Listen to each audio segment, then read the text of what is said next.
This is the 2016 Honda Accord Coupe, and it is not all new, but it is refreshed for 2016. And Honda says that they've made significant changes, even though the engine remains the same, and so does its transmission. So, only one way to find out. Let's take it for a ride and see how it drives. And that is coming up right now, you know, on the Fast Lane Car.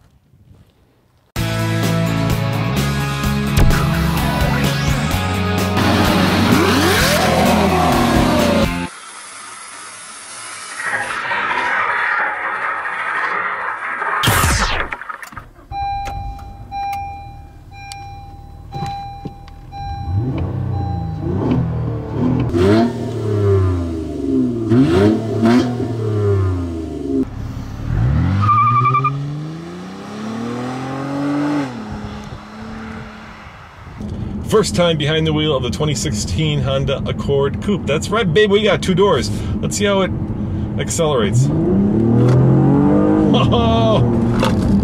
Oh my, that is very peppy indeed. And why is it so peppy? Because Honda is very good at building engines. In fact, they built the most engines out of any company in the world. They said 28 million this year. These are marine engines, go-kart engines, motorcycle engines, even jet engines, and of course, this Earth Dreams engine. So Honda has always specialized in engineering, and that is exactly what it is known for. And so I would expect nothing less than a very peppy, very fast, and very high revving, and very fun to drive engine. And this car delivers on that promise.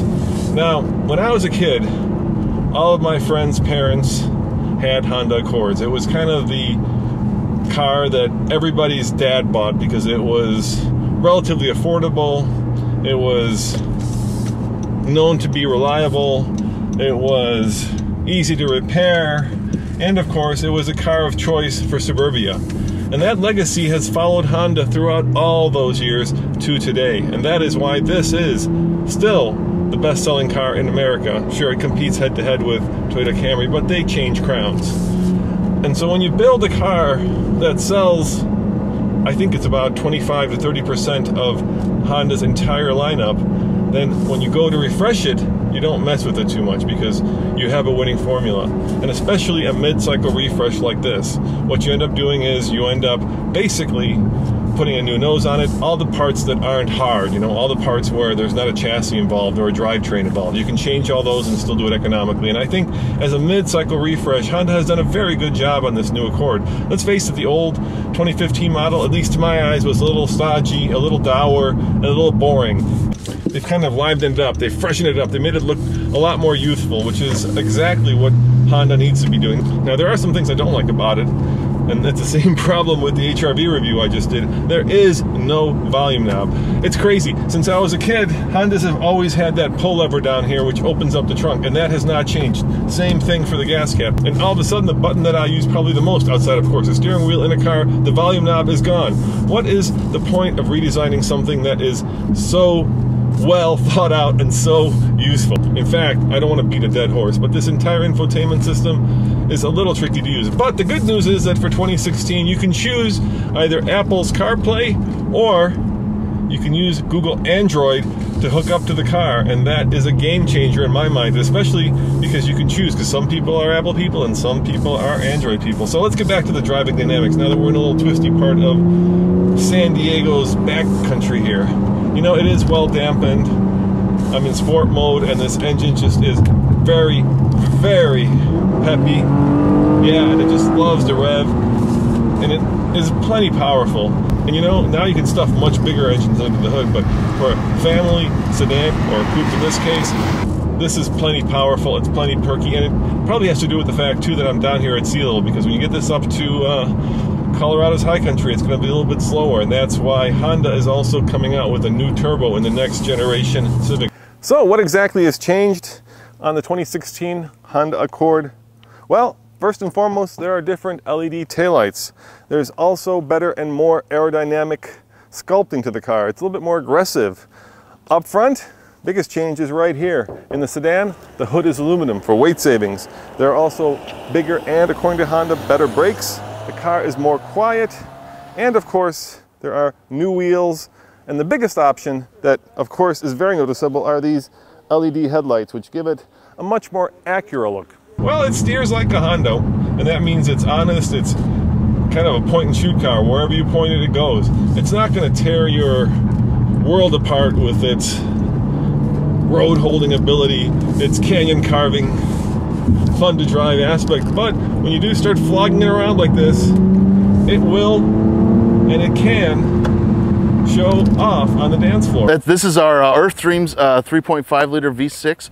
We've carried this over from the existing Accord, but it's a great engine. It gets 278 horsepower, and it's available on the Coupe with both a 6-speed automatic and a 6-speed manual on EXL trims. So you get a lot of sporty ability with this vehicle.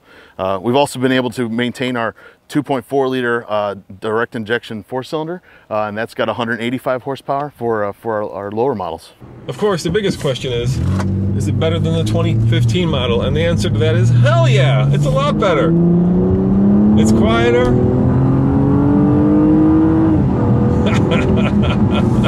And that is why dads, when I was young, bought Hondas, because of that high revving, really fun to flog V6 under this hood.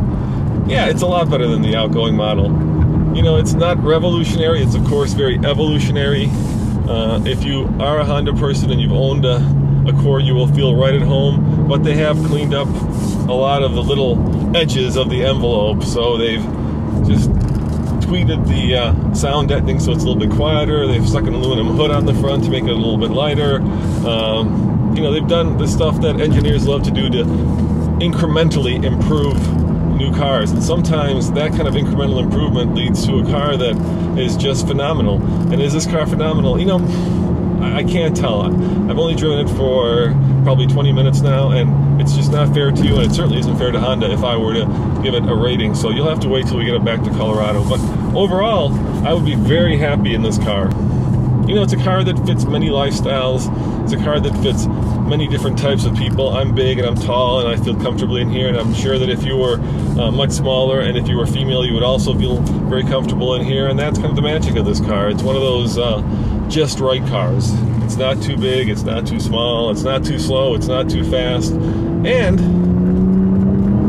it's not too expensive, because yes, I happen to be in the top-of-the-line touring model, but you can get this in a 4-cylinder, you can get it in basic cloth and not leather, and yet that Honda engineering goodness, that the attention to detail will be in that much less expensive model, just as it is in this kind of top-of-the-line resale red model.